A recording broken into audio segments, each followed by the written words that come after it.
Hey, Vedge Heads, Veg Your Besties. Welcome back to Veg Your Best, the plant-based podcast. I'm Michele Olander, and today we have another great conversation. Episode 55 last week was Annie Sargent discussing vegan travel in France.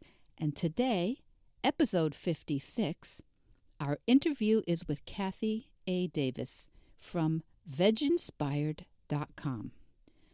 Kathy Davis is an educator. She's a plant-based food writer, a plant-based lifestyle coach, a recipe developer, and a published cookbook author. Now, Kathy works from home, like a lot of us, but her home is her RV, so you never know where she's going to turn up with her husband and cats. Kathy Davis puts paid to the idea that to cook whole food, plant-based, or vegan, you need a big, fancy kitchen and access to expensive or sophisticated grocery stores. And keep an ear open for her tip about getting your cabbage to last longer. Her books are filled with great tips like that. We'll talk about all that in the interview, so I won't spend too much time setting the scene. But for you podcast listeners who want to hear more about food prep, and recipes, we've got you covered today with Kathy A. Davis from VegInspired.com.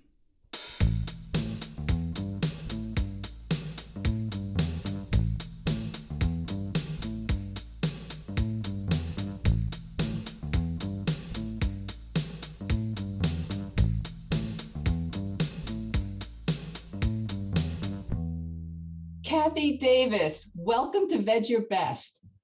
Thank you, Michele. I'm so excited to be here. Well, we're excited to have you here. I've been looking at your books. I've been looking at your website, and I want my listeners to know right away where you are, where you're located this morning.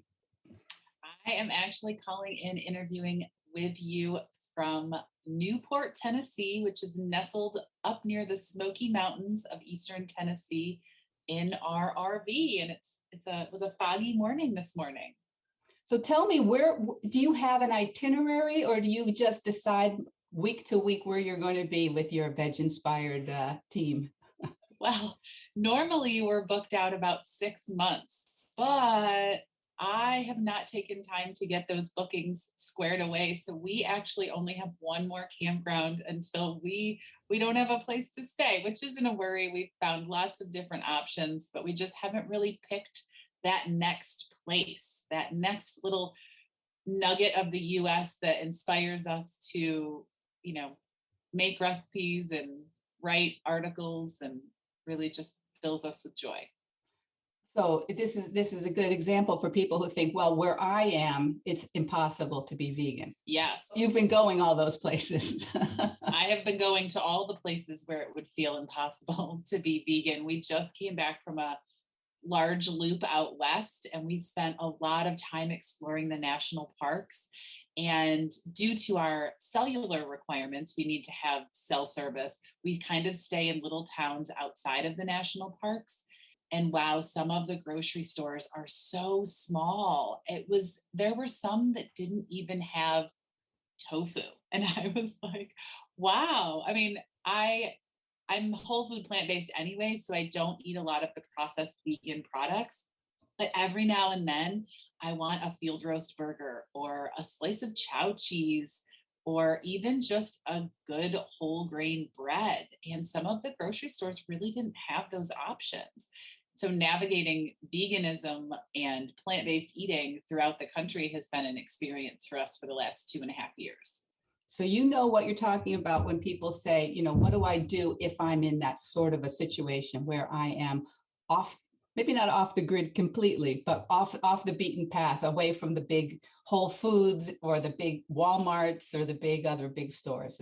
Because Walmart, around here, Walmart has a lot of plant-based foods and tofu and organic vegetables still, even if it is still a huge corporation. It's moving in that direction for us. Yes.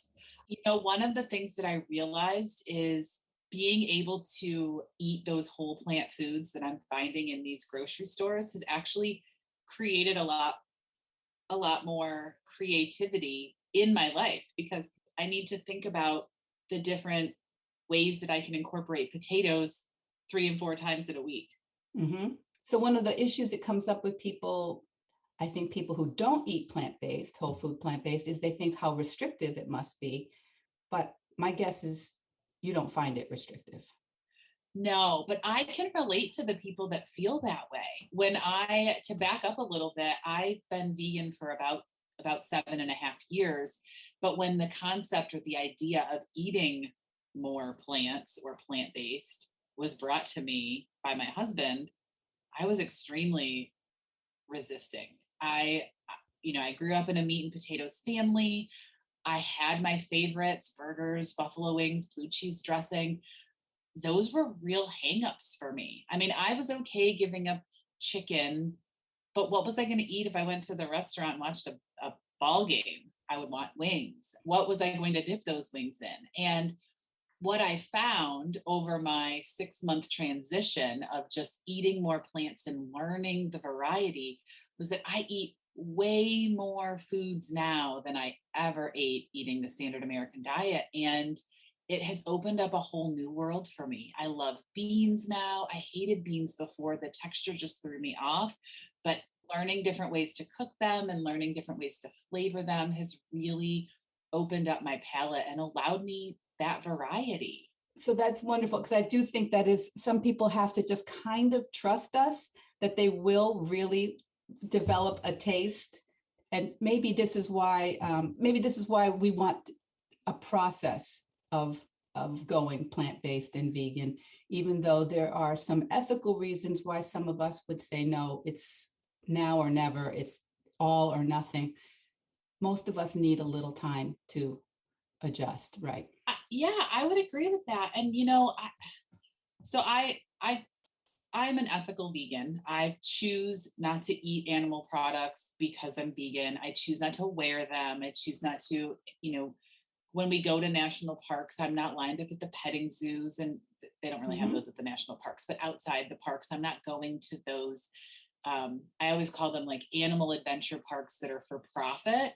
There's such a difference between the for-profit ones and the sanctuaries that are really about animal welfare and rescuing animals.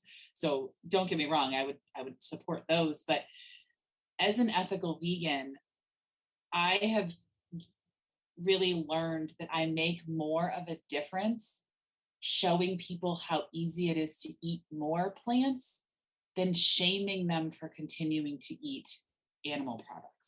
Because I'm not winning them over if they think that there's shame in what they're doing.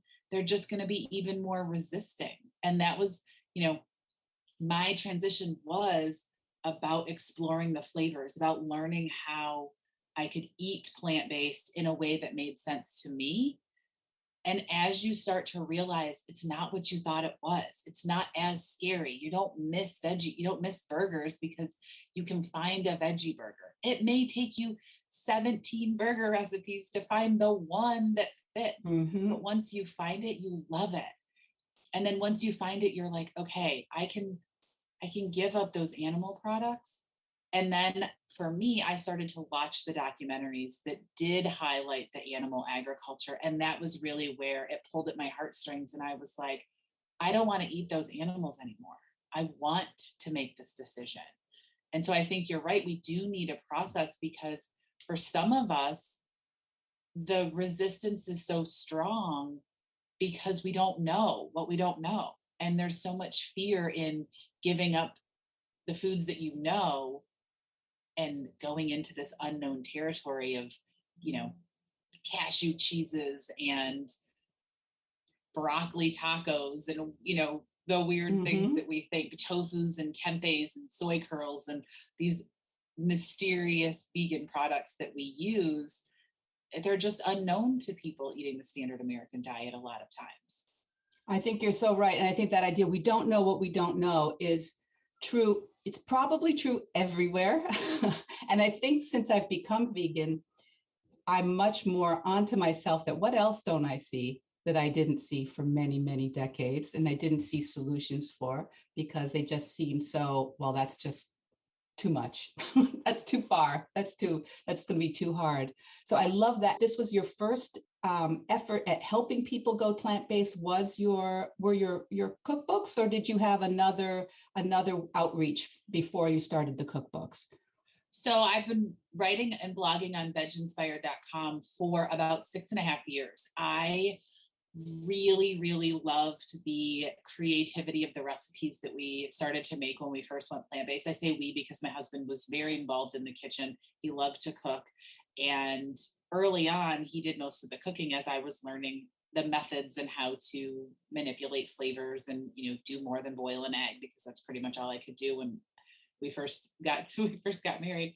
And as he was teaching me all the methods and the flavoring, I loved what we were doing, because we were taking my favorite recipes and turning them into a plant-based or vegan option, and really trying to make plant-based eating accessible. And through Veg Inspired, I've been able to reach so many people and really share these easy recipes and these delicious ways of eating more plants and incorporating more plants. And I'd always wanted to write a cookbook, but I never really knew where to get started. So when the opportunity to write the 30-minute whole food plant-based cookbook came up, it came at the perfect time, because about 2 years ago, I actually cleaned up my vegan diet to follow a more whole food plant-based way of eating, because I was starting to feel icky. I was starting to feel the results of eating a lot of highly processed, oily vegan products that weren't making me feel good. And I knew I needed to change. I knew that my body really enjoyed fresh vegetables and cooked vegetables and potatoes and brown rice and whole grains. I really thrived on those. And I was able to kind of pivot my way of eating to be more whole food plant-based. So when the cookbook opportunity came, I was like, this is exactly how I'm eating. It's perfect. Mm. Now, when you say cookbook opportunity, so first of all, you have 3 cookbooks, and I, the way we talked about them earlier, you drew my attention to the idea that they kind of bust 3 major myths about eating plant-based vegan, that takes a lot of time, that it takes a lot of effort, and that it's expensive. So let's just talk quickly about, just like introduce me to your 3 cookbooks so our listeners can hear that, because I love that. Time, effort, and budget are certainly the things that come up all the time. All the time, yes. So as a precursor to all this, remember that I wrote all 3 of these cookbooks, each having over 75 different recipes from my RV. So I always tell people, like, you can't tell me you can't do this, because I bet you have more resources in your house, a dishwasher being one of them, multiple dishes, than I have in my little RV. So the first cookbook was the 30-minute whole food plant-based cookbook. All of the recipes, appetizers, snacks, salads, main dishes, desserts, soups, stews are all ready in under 30 minutes. And I really wanted to tackle the flavor, because something I hear a lot too is that recipes can be kind of bland when we're following this whole food plant-based, no oil, no salt, no sugar. So really tapping into sauces and spices and vinegars and lots of high flavored ingredients, soy sauce and miso, really pulling those flavors in to add that extra element of flavor in those 30-minute dishes. So that's the first cookbook. Right on the coattails of that cookbook came the super easy plant-based cookbook. Now, most of the recipes here are also whole food plant-based. There are a couple that use a vegan waffle, some vegan yogurts, but really, if you are whole food plant-based, you can look for those unsweetened, low sugar, no oil type ingredients as well, because that's what we used when we wrote the book. But that one takes the effort out. So there's a chapter on no cook recipes. There's a chapter on 5 ingredient recipes. There's a chapter on 1 pot recipes, which have become my new favorite because I don't dirty a bunch of dishes in my RV that I have to wash with my own hands. And then the last chapter is an additional chapter on 30-minute recipes, which just further solidifies how fast these things can be done and how easy they can be done. And then the third book, which just came out last month, is budget friendly. So one of the big things that I hear a lot is people, it's always a toss up. They don't want it to take time, but they also don't want it to cost money or too much money. And so you really have to kind of decide, am I in this for ease, not time consuming, or am I in this for budget? Because my favorite example is broccoli. You go to the store, you're looking at all the broccoli, you've got the broccoli with the full stalk, you've got the broccoli crowns, and then over on the other side, you have those pre-packaged broccoli florets. If you compare all three prices, the one that you're going to have to do more of the preparation is going to be the most inexpensive. So if you want it on a budget, you're going to have to do the prep work. If you want it to be easy, go ahead and grab those pre-cut florets and just throw them in to your stir fry, and it can be ready in less than 30 minutes, sometimes even ready in less than 20 minutes. And you know, the budget friendly really taps into stores across the nation and how much our foods cost. And there's actually in that one a 3-week meal plan with recipes that cost less than $50 per serving for the week, which is awesome. That is awesome. So that's a good example. Are there some things where your personal choice now is convenience versus budget, certain things that you prefer? For example, I eat the broccoli stalks. A lot of people, it would just be a big hassle for them. I'm trying to think of what do I get that I do like the convenience of. Of course, it's going to go out of my head. Well, tell me, is there anything that's you choose convenience over budget in the RV, especially? Yes. So I would say that we use a lot of dried spices and herbs for convenience. With that, you know, oftentimes it can be a challenge to find the fresh herbs that aren't either overly packaged or that can withstand being in the refrigerator, you know, with the changing temperatures for, you know, a couple of days. Because, you know, for us, we move frequently. So our refrigerator will just stay cold while we drive. We don't run it on propane. Mm-hmm. So the temperatures fluctuate a little bit.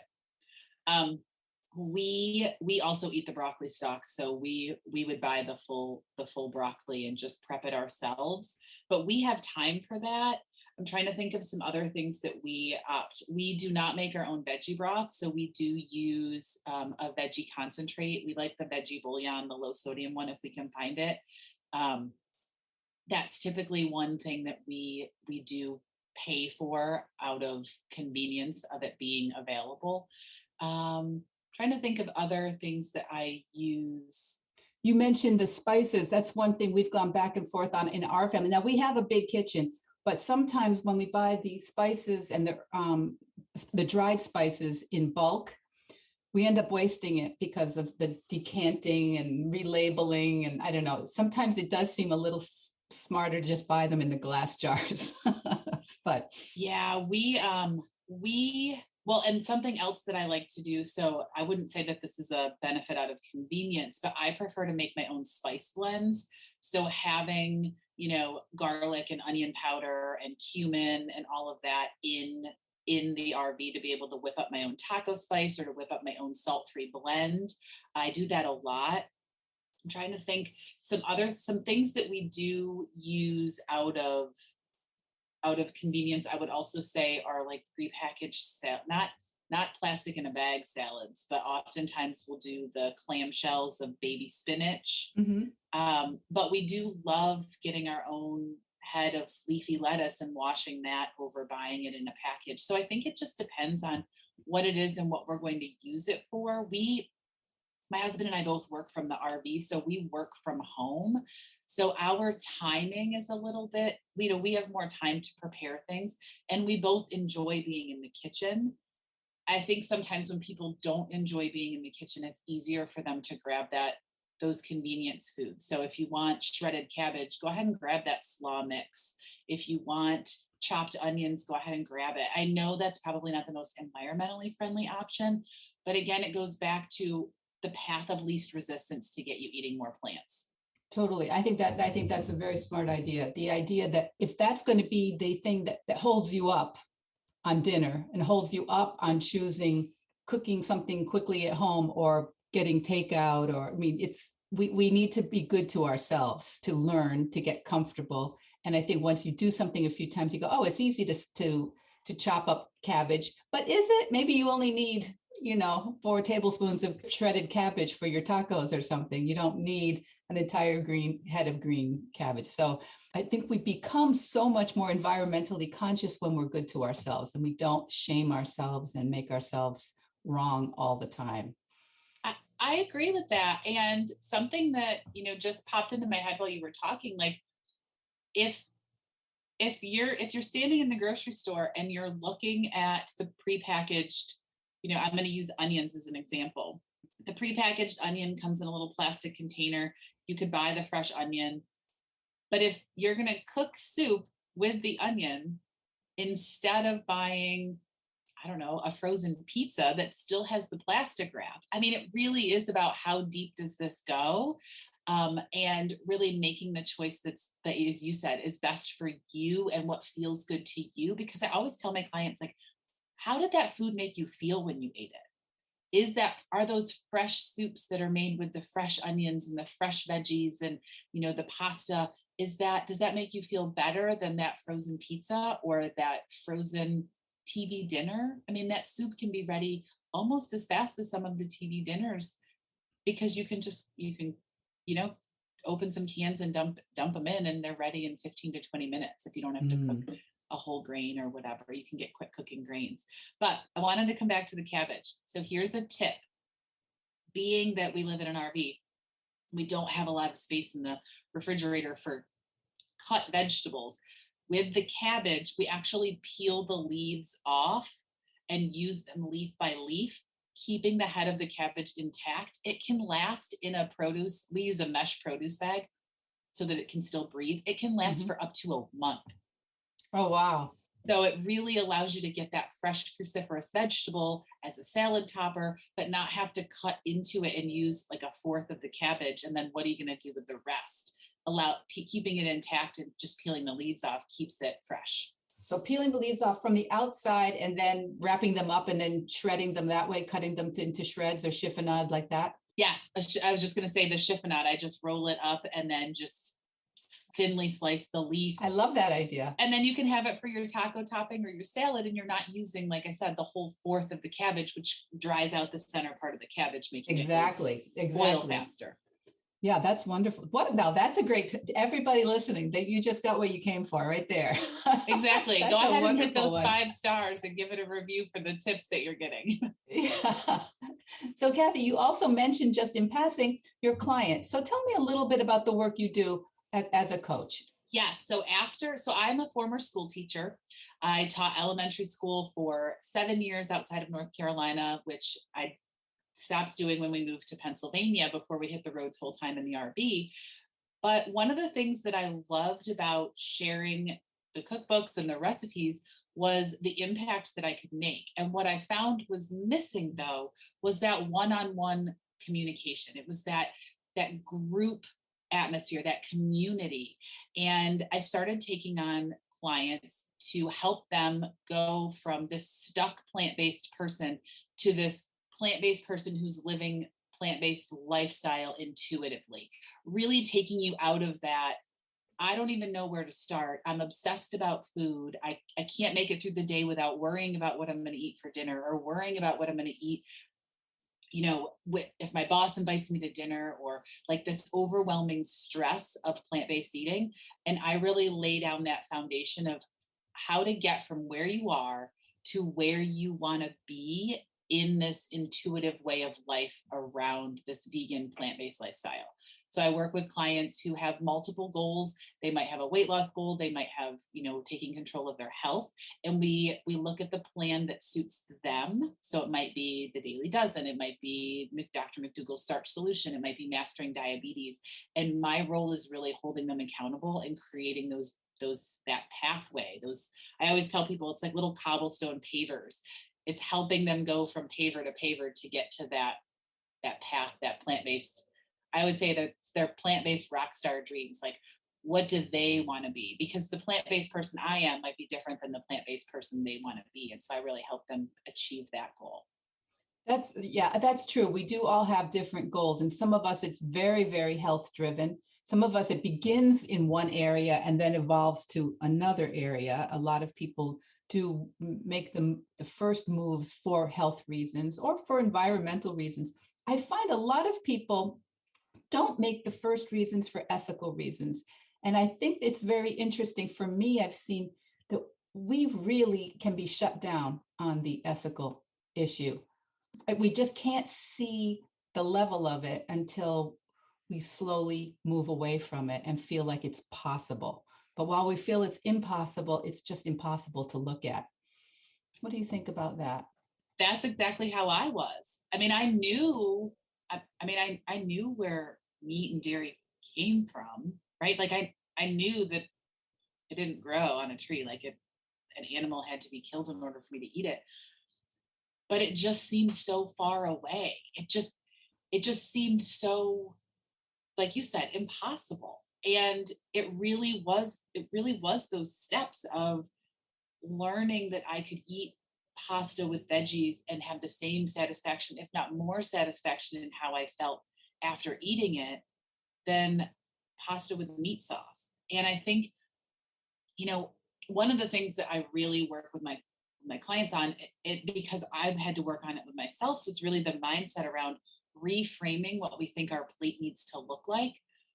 Because most of us grew up in those meat plus 3 or meat plus 2 families, meat, potatoes, and carrots and corn. I mean, I didn't have a very diverse palate, so I didn't eat a lot of vegetables. So for me, going vegan was terrifying because, like, what was I going to eat?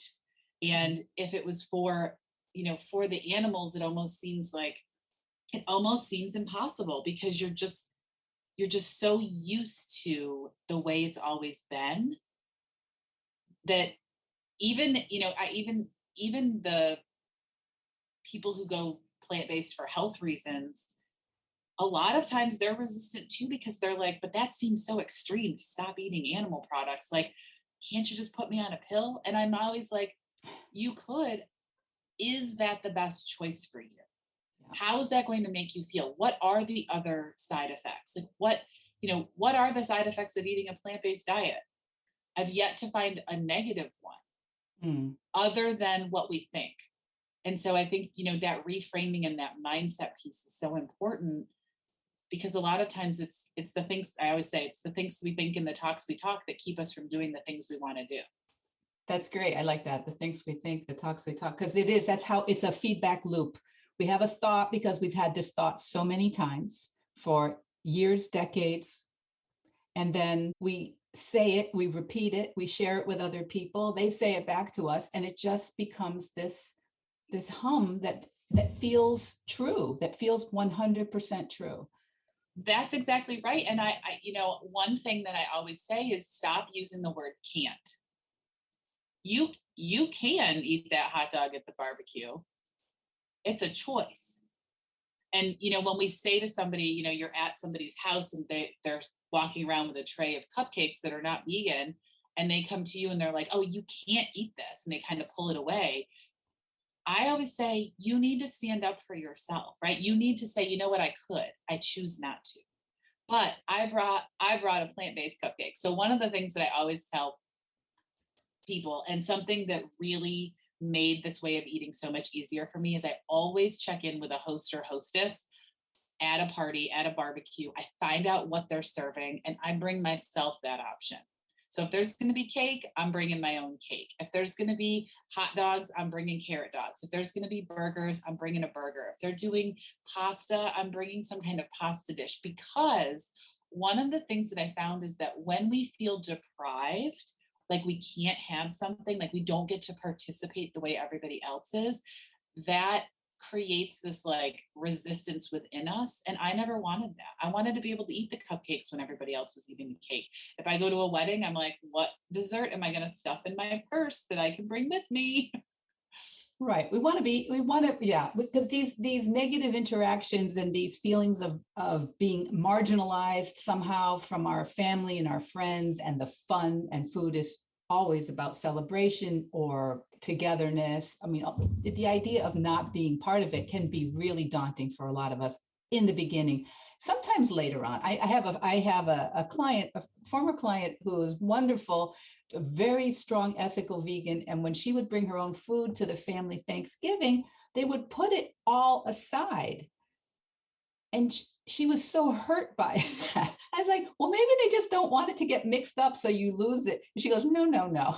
They wanted it away from them. They did. And so, I mean, these things hurt. They can sting, and we have to kind of try to find a way to make it a fun memory or a laugh, maybe, because they do sting sometimes, because they reinforce our narrative that if we eat differently, we aren't going to be able to have the same life that we had. Yes. So we have to always watch for those narratives that are practiced and part. What was maybe the hardest part for you when you were really deciding to no longer eat animal products?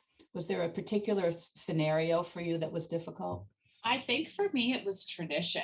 You know, you hit the nail on the head when you said that foods are part of celebrations. I mean, as far back as I can remember, even like a wee little tot running around getting told to stay away from the barbecue grill, like food was always the center of every celebration, every birthday party. We were all gathered together and we were eating. And I just remember it being such a strong part of holidays and picnics and parties. And for me, I didn't want to lose those traditions. And as you were just talking, one of the things that I think we have to remember as the people making this change is that our change affects other people's thoughts about themselves. We can't control that. But when we say something like, "Oh, I'm choosing not to eat animal products. I'm not going to have the Thanksgiving this year." Maybe you're maybe your standard American diet and you're going vegetarian first, and I'm not going to eat the Thanksgiving turkey this year. We also have to keep in mind that the person making that may take that as a personal attack. And so how can we soften it and still stand in our conviction? And one of the things that I recommend, and something that I did myself, is really creating new traditions. My mom and I loved to make Christmas cookies. We would make them. I remember as a teenager and even coming home from college, we would make the Christmas cookies and we would sit at the table and we would decorate them, and it would be fun. And it was just this fun memory. Well, if you're not eating eggs and you're not eating dairy, butter, what are you going to frost them with? And so one of the things, early on when I was eating vegan, I would just make an easy replacement, flax eggs for the eggs, vegan butter for the butter. We could just make a vegan buttercream frosting. I mean, it was very simple, very easy. But as I transitioned to a more whole food, plant-based way of eating, I wasn't using the oil and the butter either, even the vegan versions. And one thing that I started to do for my mom is that I missed the decorating of the cookies. So I would make plant-based options that I could go and we could decorate them together, and creating that new tradition. And so if your grandma always makes an amazing apple pie, maybe you go over the week before and you make an apple pie with her that's vegan. Maybe you connect on a different level. Like my dad makes an amazing steak marinade. Obviously I don't eat steak anymore, but we've taken his marinade and we've made it for plant-based options. We've marinated tofu, we've marinated tempeh, we brushed it on veggies, we brushed it on cauliflower steaks, and really drawing into those traditions so that you don't have to miss the heirloom things, and you can show people that their foods and their favorites can be enjoyable as a plant-based option as well. And that's something that's important to me. In all the work that I do is really making plant-based eating accessible and being able to hone in on those traditions and really start new traditions with the plant-based options is a way to include people who might be a little scared that they're not ready yet.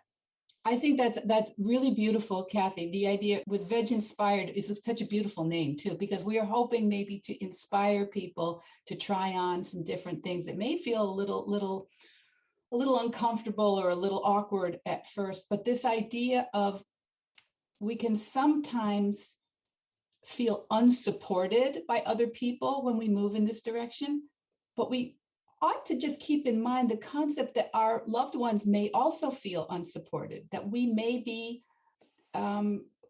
giving off some sort of a vibe that they're doing it wrong now, that we know better. And maybe we do, maybe, but it's not a relationship enhancer, right? When you have that undercurrent going there. And I think that is beautiful, because we want to make these changes out of love for everybody, our planet, our species, everybody, So it is good to remember, because a lot of us, when we're feeling a little on the ropes on this journey, sometimes notice who wasn't helpful, and it can be a negative. And sometimes maybe it's up to us to show that leadership there, because it's in our control. What they do is not in our control, right? Right. And it's about being compassionate, right? Like, we go vegan because we have a compassionate heart. We have a compassionate way with animals, and, extending that compassion to people on their point on the journey is also important. And I think that's one reason why, vegans can get a bad rap, because we're so strong in our conviction that we forget that compassionate part. Yes, it is absurd, right, that we drink the milk of another mammal, right? Like, it's absurd, but that's what we knew, right? Before I was vegan, it didn't seem so absurd. And so really just taking into consideration that we've all been at some point on the journey. And yes, as we I'd say wake up, but as we learn the things we didn't know, we also have to remember that other people are on their path, and it may take them longer. And most of us didn't choose this journey until we were ready. Something happens. We had this information coming at us for many, many years probably, but we didn't hear it the way we heard it when we changed. Right. So that information has always been there. It's just, when is the student ready to step into it a little bit? And so give me an idea. What do you call, what's a great idea of veg inspiration for people to, even if they're not fully where you are, what can they do to inspire the people around them a little bit to take on a little more plant-based life? Yeah, the thing that won me over, that my husband did when he was doing a lot of the cooking early on, was to make the meals with familiar ingredients, right? He wasn't whipping up a tofu scramble. He was making me a breakfast of foods that maybe it was a potato scramble. Maybe it was, home fries with peppers and onions and toast, and, leaving the egg out of it. And it really allowed me to see that things weren't what I thought they would be. And we aren't all always going to be ready, right? Everybody in your household is not going to be like, oh, heck yes, I'm ready to jump into giving up all the foods that I've always eaten and giving up Pizza Friday and not going to the diner for a regular breakfast. Like, they're not going to be all in. And so giving them familiar foods, making foods that they already love as their favorite as the ingredients that you're cooking with, allows you to bring out the flavors and the meals that could become your favorites. One of the things that we did early on was we would take potatoes and mix them with taco seasoning and make potato tacos. It's as simple as that, right? I loved potatoes, I loved tacos, and then I would top them with all of my favorite toppings: lettuce, tomato, olives, maybe some avocado. Back then I was eating a lot more vegan cheese and vegan sour cream, so I would try that. But now potato tacos are a favorite. And it's funny to think that was an early transition meal, because I loved the foods. They were familiar. Early on, we made cashew butter sauce with pasta. I loved cashews. So it wasn't some odd, unfamiliar ingredient. It wasn't like, my husband was like, okay, now we're going to eat okra and Brussels sprouts every night for dinner. I mean, step into it, with your baby toes. Maybe it's swapping out, chicken broth using veggie broth instead. Maybe it is, maybe not giving your milk drinking family non-dairy milk right away, but maybe it's using it in cooking. Maybe it's using it in your coffee creamer. Really just starting to think about ways that you can incorporate some change early on to inspire others. Maybe it's going meatless Monday. Maybe it's, vegan lunches and breakfasts. I mean, really stepping in a way that supports your readiness to change, but also inspires others by using foods, like I said, that are familiar, recipes that are familiar. Maybe you try peanut noodles or, a veggie pad thai instead of a chicken pad thai, like just swapping in a few different vegetables and swapping out the meat and just taking it step by step and day by day. Yeah, it is such a great advice. The idea of meeting ourselves where we are. We don't have to completely change everything because that is a recipe for most of us to just give up.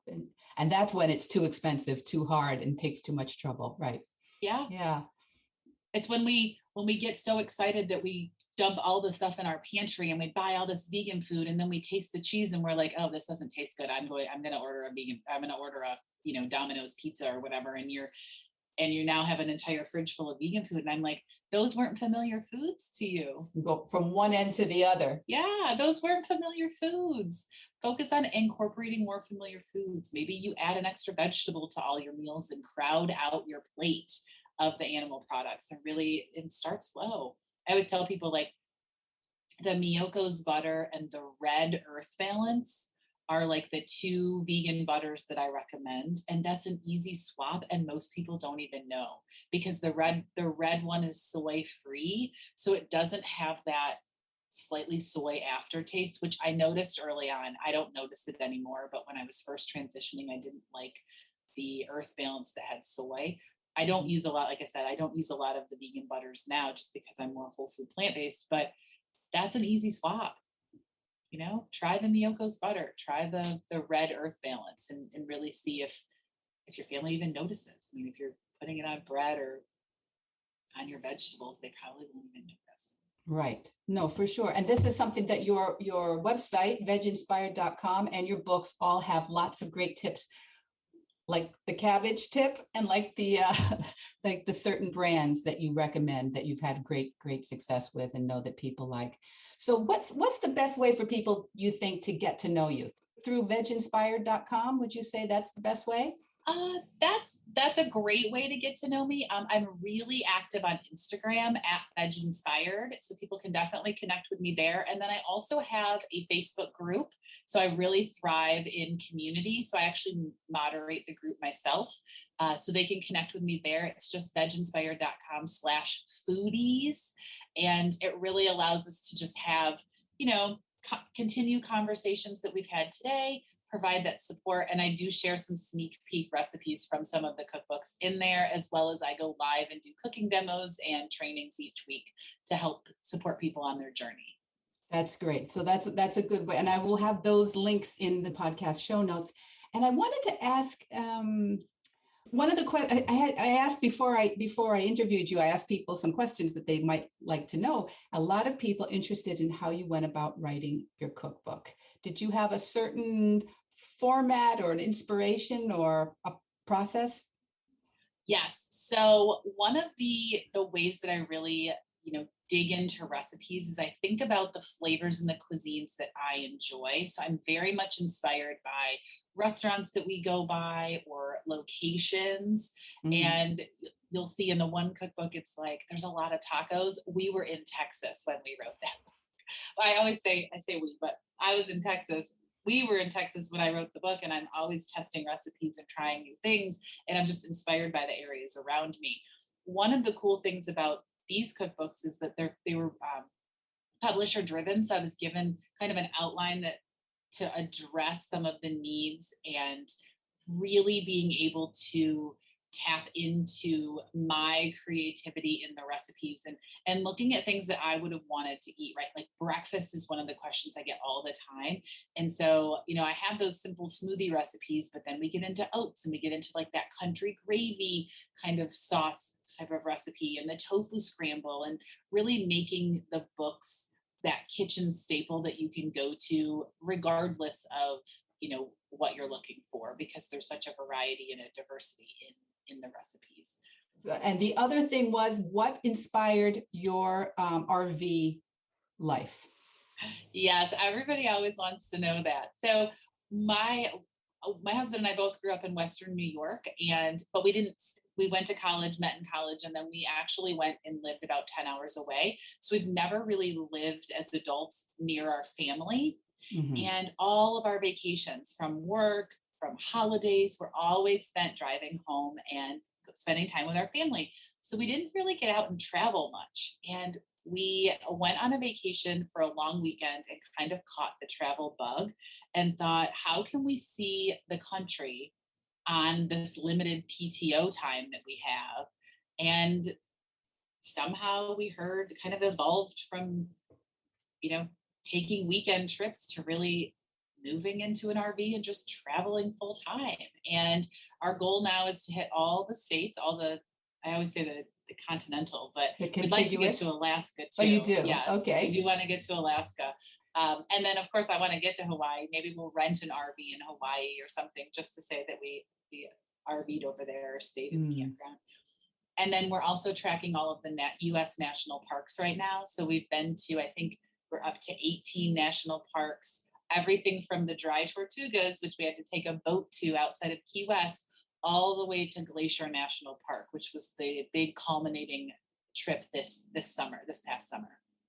So do you live in a house, a stick house at all? No, completely. No, we sold our sticks and bricks. We don't have a base. We drive from campground to campground. And as you asked before, normally I'm booked out about 6 months so that we feel a little more confident in where we're going to go next. And with this, we're kind of just taking the flow based on our inspiration. We're really enjoying the Eastern Tennessee and the Smoky Mountain area. We'll probably come back here. We're headed out to the beach next week, and then we'll probably come back out here to kind of ride out the fall weather and get a little further away from the coast for hurricane season. And then we winter in Florida. So we do have a couple of campgrounds booked in Florida, but no continuous bookings. We're just kind of gypsies right now.